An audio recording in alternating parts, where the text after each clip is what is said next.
है कि आप सब खैरियत से होंगे। जैसे कि हमने फाइलम एस्कोमाइकोटा स्टार्ट किया हुआ था, तो हमने एस्कोमाइकोटा के कुछ जनरल कैरेक्टर्स जो थे उनको डिस्कस किया था। उसके फाइलम के जितने भी अकाउंट्स थे उनको हमने देखा था, लेकिन कुछ जो चीज़ें थी वो रह गई थी जो कि हम आज के लेक्चर में डिस्कस करेंगे। लास्ट लेक्चर जो था हमने कोनिडियोजेनेसिस के डिस्क्रिप्शन पे ख़त्म किया था।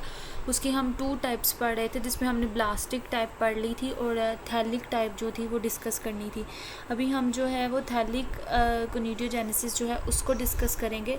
थैलिक कोनिडियोजेनेसिस, थैलोस का मतलब होता है a branch just like a thallic occurred by the conversation of pre-existing hyphal element in which the terminal or intercalary cells of the hyphae become cut off by septa।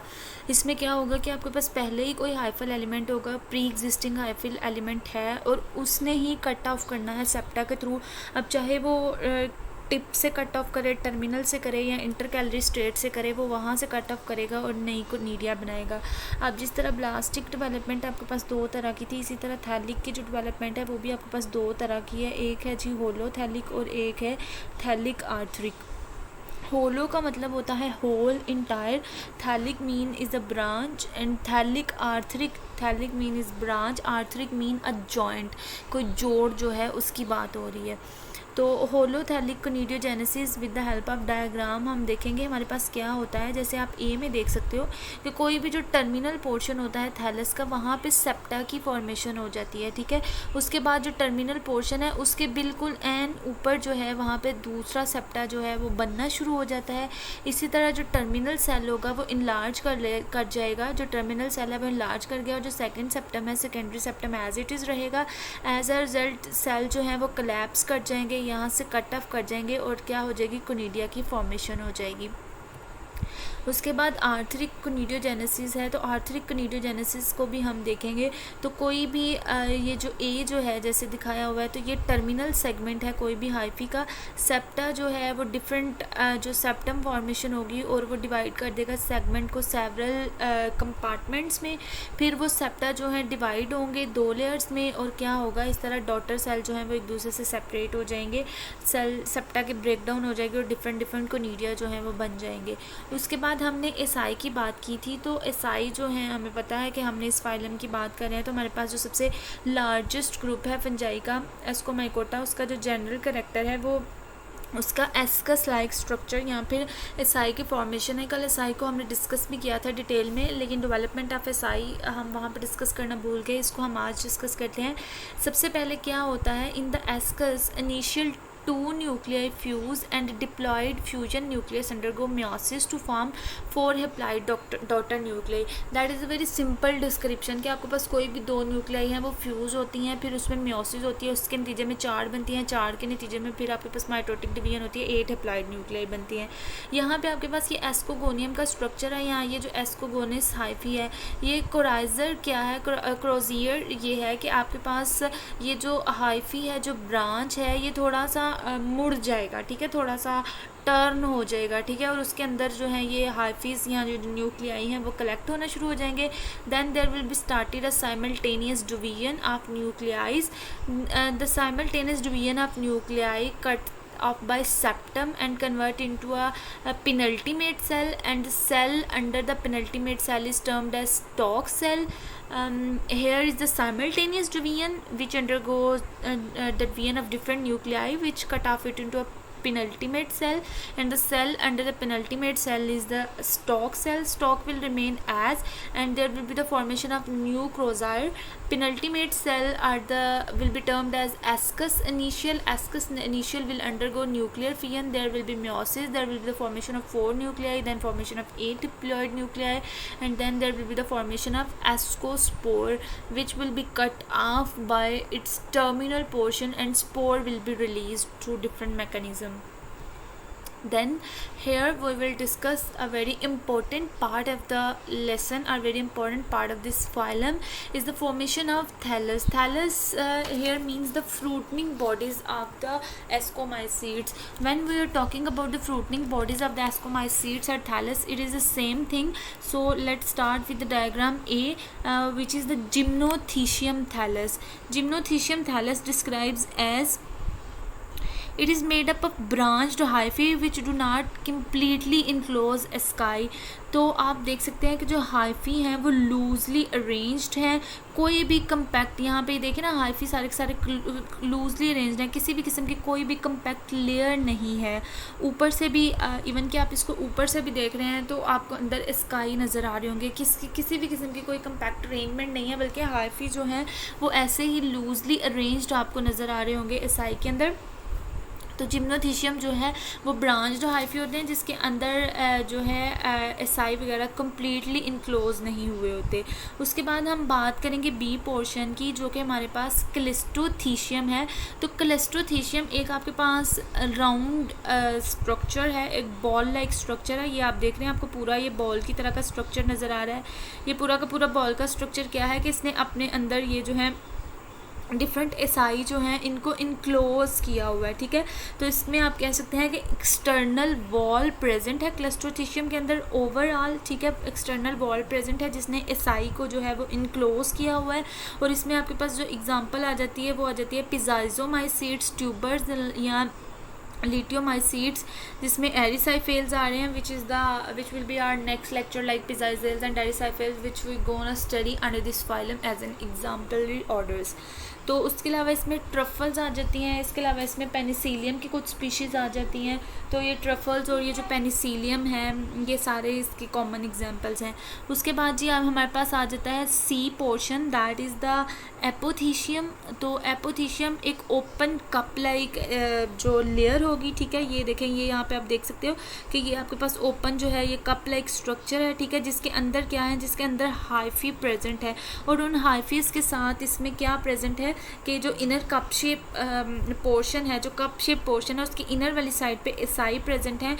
और यहाँ पे ये कुछ एसाई हैं और कुछ यहाँ पे पैराफाइसिस प्रेजेंट है। पैराफाइसिस जो हैं वो बेसिकली स्टीराइल सेल्स होते हैं, ठीक है। तो पैराफाइसिस और जो एसाई हैं ये आपस में एक दूसरे के साथ जो है अल्टरनेट किए होते हैं, ठीक है। एसाई और पैराफाइसिस एक दूसरे के साथ अल्टरनेट है।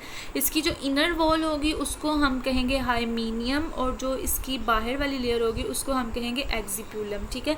तो हाइमीनियम जो है वो फर्टाइल लेयर होती है, एक्जिप्यूलम जो है वो आउटर लेयर होती है। उसके बाद हम नेक्स्ट डायग्राम डी की तरफ मूव करेंगे। D is the perithecium. Perithecium में क्या है कि पेरीथीशियम ऐसी with the layer of asci at the base. इसके अंदर ये बेसिकली एक फ्लास्क लाइक स्ट्रक्चर है जिसकी बेस से जो है एसाई राइज हो रहे होते हैं। और इसके अंदर आपके पास जो मोस्टली मेंबर आ जाते हैं वो बेसिडियोमाइसीड्स के आ जाते हैं। जैसे कि आपको यहाँ पे डायग्राम में नज़र भी आ रहा होगा, डिथिडियोमाइसीड्स प्रीवियसली लेक्यूलोमाइसीड्स, तो इनका पहला नाम जो था वो लेक्यूलोमाइसीड्स था। उसके बाद आपके पास आ जाती हैं स्यूडोपेरेनकाइमेटियस एस्ट्रोमा। तो स्यूडोपेरेनकाइमेटियस एक्स्ट्रोमा जो है, wait for a minute,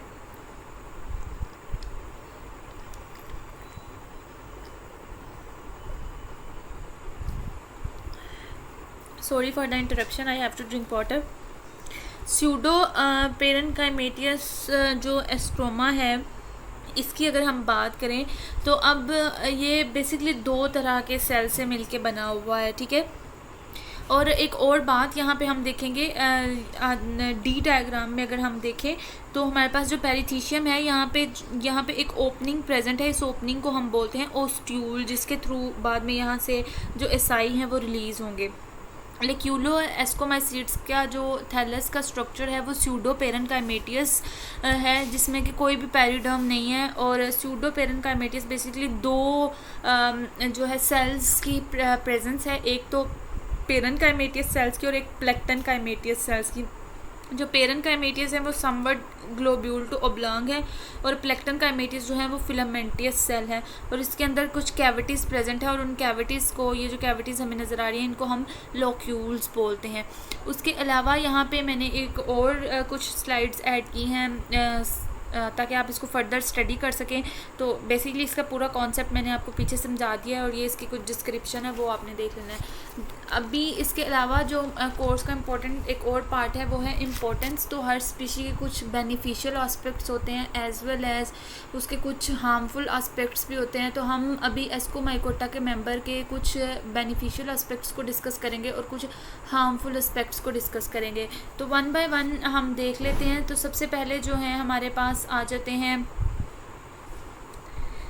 spoil cellulosic fabric. तो सेलुलोजिक फैब्रिक को अगर हम देखें इसमें हमारे पास क्या है सेलुलोजिक फैब्रिक में, तो सेलुलोज का आप सबको ही पता है कि सेलुलोज जो है वो एक प्लांट मटेरियल है जो कि डिफरेंट कार्बन, हाइड्रोजन और ऑक्सीजनियस कंपाउंड से मिलके बनी होती है।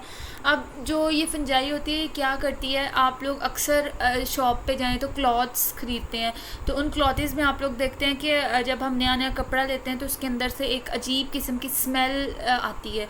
तो वो स्मेल क्यों आती है, क्योंकि उस कपड़े को प्रिवेंट करने के लिए इस फंजाई से उस पर डिफरेंट केमिकल्स का स्प्रे किया होता है, डिफरेंट केमिकल्स लगाए होते हैं।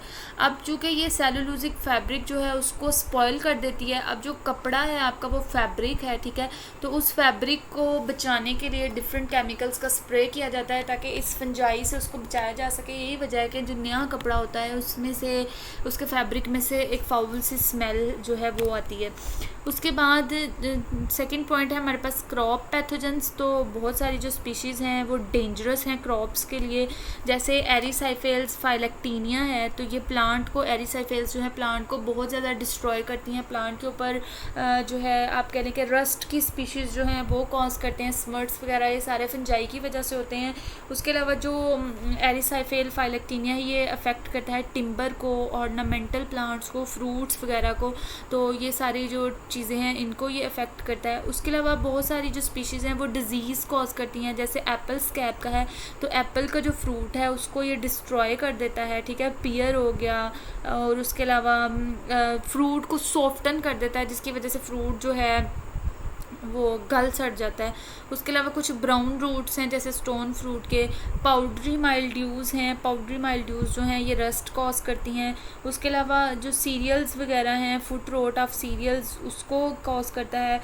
इसमें क्या होता है कि ये जो हमारे पास बेसल पोर्शन होता है फुट रोट ऑफ सीरियल्स, तो उनका जो बेसिक पार्ट होता है उसको जो है वो डिस्ट्रॉय कर देता है। उसके अलावा ब्लू स्टेन्स हैं, कॉर्न जो है ear rot of corn, blue stains जो हैं कुछ धब्बे होते हैं इस फंजाई की वजह से, क्लॉथ्स के ऊपर कुछ धब्बे वगैरह जो हैं वो लग जाते हैं, किसी भी सरफेस के ऊपर किसी भी स्ट्रक्चर के ऊपर ब्लू ब्लू कलर के धब्बे लग जाते हैं और वो इतने पक्के होते हैं धब्बे के, उनको आप वॉश भी करें तो वो वॉश करने से भी जो है वो ख़त्म नहीं होते। उसके अलावा एर्गोट ऑफ फ्राई है, क्लेविसिप्स के थ्रू प्रोड्यूस होता है। Alkaloids cause the death of animal and humans, ring worm है ह्यूमंस में, और एथलीट फूड्स जो है इन सबसे आप नाउन हैं बहुत अच्छी तरह, तो इसका डिजीज़ कॉज करता है। उसके अलावा फ्यूसेरियम की कुछ स्पीशीज़ हैं जो बायोलॉजिकल इंसेक्टिसाइड्स के तौर पे एक्ट करती हैं, जिनको कि हम इंसेक्ट्स को किल करने के लिए यूज़ करते हैं, और इसको एक और टर्म हम नाम देते हैं एंटोमोफिलस। तो एंटोमोफिलस की टर्म भी यूज़ की जाती है इंसेक्टिसाइड्स के लिए। उसके अलावा बेकिंग और ब्रेविंग इंडस्ट्री में यीस्ट जो है सैक्रोमाइसिस सर्विसाई उसको यूज़ किया जाता है। एंटीबायोटिक जो पेनिसिलिन एंटीबायोटिक है जो कि पेंसिलियम से डिस्कवर की गई थी, जिस साइंटिस्ट ने इसको डिस्कवर किया उसको नोबेल प्राइज़ भी अवॉर्ड किया गया। उसके अलावा एल्कोलॉइड्स हैं जिनको आप फार्मास्यूटिकल में बहुत इंपॉर्टेंटली यूज़ करते हैं। लाइकन्स जो हैं वो आपके पास एसिड सिक्रीट करती हैं और could be use to control browsing animals. उसके अलावा कुछ ग्रोथ रेगुलेटर्स हैं जैसे जिब्रेला फ्यूजिकोरिया है। तो जिब्रेलन फर्स्ट प्लांट ग्रोथ हार्मोन था जिसको यूज़ किया गया फर्स्ट प्लांट ग्रोथ हार्मोन को ग्रोथ चेक करने के लिए प्लांट्स के अंदर, तो वो जिब्रेला था। और इस तरह जो जिब्रेला फ्यूजिकोरिया है वो डिफरेंट प्रोसेसेस में, डिफरेंट इंडस्ट्रियल प्रोसेसेस में यूज़ किया जाता है।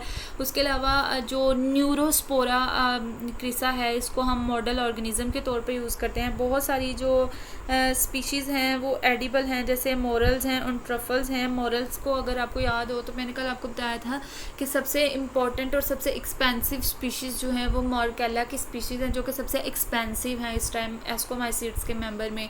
तो वो एडिबल स्पीशीज़ हैं, मोरल्स हैं, ट्रफल्स हैं। उसके अलावा बसीडियोमाइसीड्स के बहुत सारे मेंबर जो हैं वो एडिबल हैं। तो कुछ बहुत सारी और इम्पोर्टेंट जेनेटिक्स हैं जिनको आपके डिफरेंट रिसर्चेज में यूज़ करते हो, जैसे एस्परजिलस है, सैक्रोमाइसीस है और शिजो सैक्रोमाइसीस है। ये वो सारी प्लांट वो फंजाई हैं जिनको कि हम मॉडल ऑर्गेनिज़म के तौर पे या फिर हम इन्हें रिसर्च और रिसर्च टूल के तौर पे जेनेटिक रिसर्च में यूज़ करते हैं। उसके अलावा क्लासिफिकेशन की हम बात कर लें तो हम वेबस्टर की बुक को चूँकि डिस्कस कर रहे हैं, तो 2007 की क्लासिफिकेशन जो है वो रिलायबल है according to the Webster book, लेकिन वो सिर्फ मॉर्फोलॉजिकल बेसिस पे है। अभी रिसेंट स्टडीज़ के अकॉर्डिंग बहुत सारी जो है वो चेंजेस कर दी गई हैं कुछ स्पीशीज़ में। जैसे अभी हम यहीं से स्टार्ट कर लेते हैं, तो माइसीड्स जो वर्ड है वो यूज़ किया जाता है क्लास के लिए, और क्लास जो है सबसे लार्जेस्ट जो रैंक है वो होता है क्लासिफिकेशन का। आर्केजियोमाइसीड्स के अंदर ये टेफ्रिनेल्स आ जाती हैं, शिज़ोसैक्रोमाइसीड्स आ जाती हैं। तो ये सारी स्पीशीज़ जो हैं, ये सारे ऑर्डर्स जो हैं वो स्टडी किए जाते हैं। और जो हेमी एस्कोमाइसीड्स हैं उसके अंदर ये सैक्रोमाइसीज आ गई, और बहुत सारी दूसरी भी स्पीशीज़ हैं जिनको कि यूज़ किया जाता है। इनमें क्या होता है कि इनके अंदर ना लो अमाउंट ऑफ काइटिन प्रेजेंट होती है। प्लेक्टोमाइसीड्स हैं, तो प्लेक्टोमाइसीड्स के अंदर जैसे यहाँ पे यूरोटेल्स दिए हुए हैं, उसके अलावा पेनिसिलियम जो है वो इसके अंदर आ जाता है। हाइमिनो एस्कोमाइसीड्स जो हैं ये कम्प्लीटली फर्टाइल लेयर है, या हम कह लें कि ऐसी क्लास है जो कम्प्लीटली फर्टाइल लेयर प्रोड्यूस करती है, कम्प्लीटली एसाई प्रोड्यूस करती है, जिनके अंदर एस्कोस्पोर्स प्रोड्यूस होते हैं। ये सारे के सारे ऑर्डर्स जो हैं हाइमिनो एस्कोमाइसीड्स के अंडर आते हैं। और एरिसाइफेल्स और पिज़ाइजेल्स जो हैं ये भी हमारे पास हाइमिनो एस्कोमाइसीड्स के अंदर आते हैं, जो कि हम फर्दर हमारा जो नेक्स्ट लेक्चर होगा दैट विल बी इंशाल्लाह ऑन पिज़ाइजेल्स और Erysiphales, I guess on Pezizales, where we will discuss the term operculum. Here you have seen operculate discomycetes, and in operculate discomycetes we will be discuss in the next lecture. And loculoascomycete is not the concern of our course, so we are not going to discuss it further anymore. That was all about your lecture. In case of any queries you can contact me. Thank you so much. Allah Hafiz.